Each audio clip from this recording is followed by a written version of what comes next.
नमस्ते। चलिए आज हम लोग हिंदी भाषा की बिल्कुल बुनियाद मतलब इसकी वर्णमाला को जरा गहराई से समझते हैं। देखिए, ये सिर्फ अक्षरों की एक लिस्ट नहीं है, बल्कि इसके पीछे एक पूरा वैज्ञानिक सिस्टम काम करता है। तो शुरू करें। अच्छा, इससे पहले कि हम सीधे अक्षरों पर कूदें, जरा इस सवाल के बारे में सोचिए।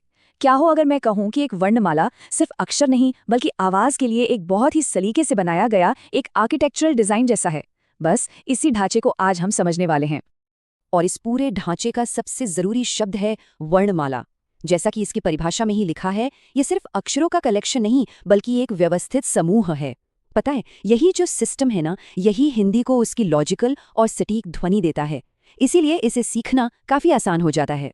यहाँ एक बहुत छोटा लेकिन बहुत जरूरी फर्क समझना होगा, वर्ण और अक्षर के बीच का फर्क। वर्ण वो निशान है जिसे हम लिखते हैं, मतलब भाषा की सबसे छोटी लिखी हुई यूनिट। वहीं दूसरी तरफ अक्षर वो आवाज है जिससे हम बोलते हैं। तो एक है लिखावट और दूसरा है आवाज। ये छोटा सा फर्क पूरी वर्णमाला को समझने की चाबी है। तो ये पूरा सिस्टम कितना बड़ा है? पूरी हिंदी वर्णमाला में कुल 53 वर्ण हैं। जी हाँ, 53। ये काफी बड़ी संख्या है जो दिखाती है कि इस भाषा में कितनी तरह की आवाजें मौजूद हैं। तो ये रहा हमारा आज का प्लान। हम बिल्कुल बेसिक से शुरू करेंगे, फिर स्वर और व्यंजन को देखेंगे, कुछ खास तरह के वर्णों को जानेंगे, स्वरों के पीछे की साइंस में उतरेंगे और आखिर में देवनागरी लिपि पर बात खत्म करेंगे। ठीक है, तो पहला हिस्सा, चलिए वर्णमाला के बेसिक बिल्डिंग ब्लॉक्स पर एक नजर डालते हैं। देखिए, ये कोई ऐसी वैसी बेतरतीब लिस्ट नहीं है, है ना? ये एक बहुत ही ऑर्गेनाइज्ड टेबल है। इसमें सभी 53 वर्णों को अलग अलग कैटेगरी में बांटा गया है, स्वर, व्यंजन, अयोगवाह और भी बहुत कुछ। और इसी ऑर्गेनाइजेशन की वजह से ये इतनी पावरफुल और सीखने में इतनी लॉजिकल है।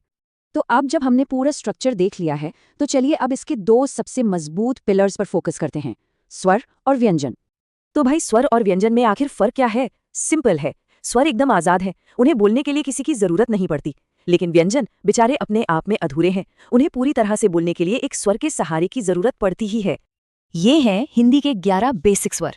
एक बात पर गौर किया, इनमें से कई जोड़े में आते हैं, एक छोटी और एक लंबी आवाज, जैसे अ और आ या ई और ई।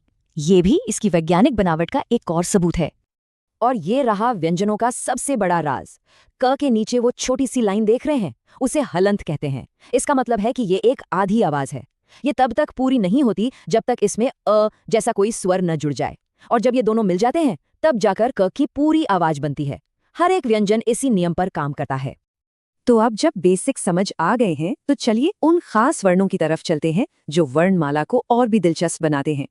इन्हें वर्णमाला का स्पेशलिस्ट कह सकते हैं। हमारे पास है अयोगवाह, जैसे अंग और अहा, जो स्वर और व्यंजन के बीच की आवाजें हैं।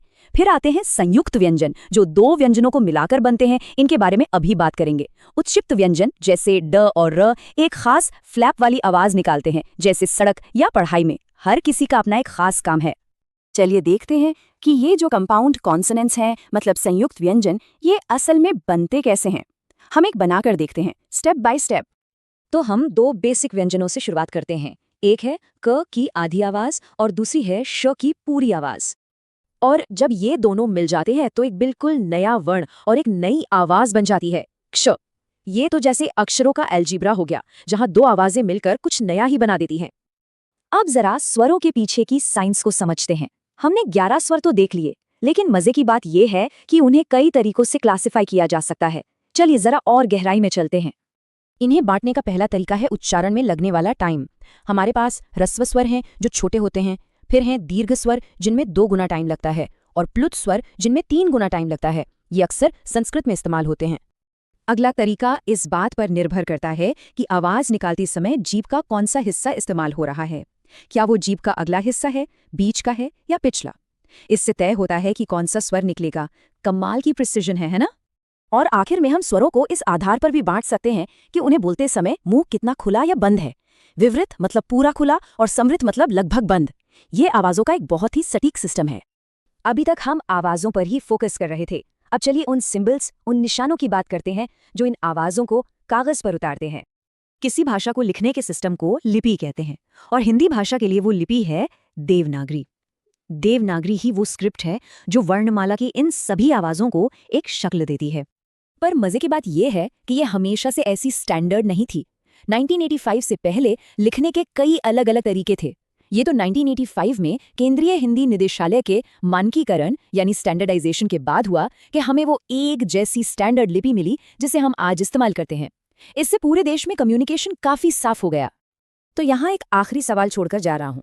हमने देखा कि वर्णमाला आवाज का एक वैज्ञानिक सिस्टम है और लिपि उस आवाज को दिखाती है, पर क्या ये रिश्ता सिर्फ एक तरफा है, या जब हम लिखने के तरीके को स्टैंडर्ड बनाते हैं तो क्या हम अनजाने में अपने बोलने के तरीके को भी बदल रहे होते हैं? सोचने वाली बात है।